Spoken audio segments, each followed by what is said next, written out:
జగజీవన్ రావు జయంతి వేడుకలను నిర్వహించారు। ఈ వేడుకలో బీఆర్ఎస్ నాయకులు డాక్టర్ ప్రసన్నరాజు పాల్గొన్నారు। బడుగు బలహీన వర్గాలకు కావాల్సిన కార్యక్రమాలకు అంబేద్కర్ రాసిన రాజ్యాంగాన్ని ముందుకు కొనసాగించిన ఏకైక వ్యక్తి జగజీవన్ రావు అని అన్నారు। ఎన్నో ఇబ్బందులు ఎదుర్కొని రాజకీయ జనజీవనంలో ముందుకు సాగారని కొనియాడారు।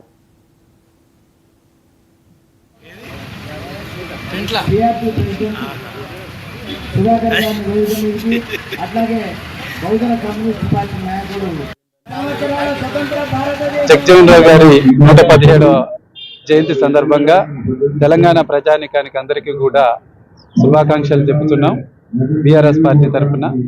మిత్రులారా, ఆయన జీవితం చాలా ఎన్నో ఒడిదుడుకులతోని పుట్టుక నుంచి కూడా అనాదిగా సమాజంలో ఉన్నటువంటి అసమానతలకి చిహ్నంగా బతికి రాను రాను తన తెలివితేటలతోని అంది వచ్చిన ప్రతి అవకాశాన్ని ఉపయోగించుకొని సమాజంలో ఓ ఉన్నత స్థాయికి వచ్చి రాజకీయంగా అనేక పదవులు దాదాపు 10 దాకా పోర్ట్ఫోలియోలు నిర్వహించి సెంట్రల్ కమిటీలో కేంద్ర ప్రభుత్వంలో కీలక పాత్ర పోషించి ఇవాళ అల్పసంఖ్యాక వర్గాలకి బడుగు బలహీన వర్గాలకు అందరికీ కూడా స్ఫూర్తి ప్రదాతగా నిలిచిన సంగతి మనం గుర్తుంచుకోవాలి।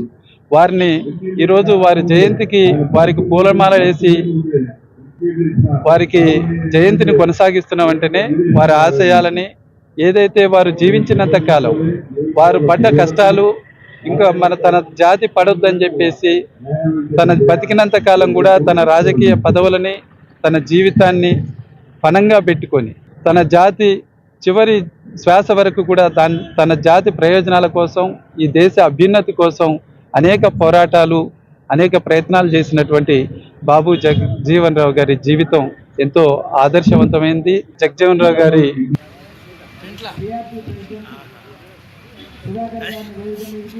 అట్లాగే బహుజన కమ్యూనిస్ట్ పార్టీ నాయకుడు స్వతంత్ర భారతదేశంలో ఈ రోజు వరకు కూడా ఏ వ్యక్తి కూడా ఇన్ని పోర్టుపోయాలు చేసిన ముఖ్యమంత్రి గారు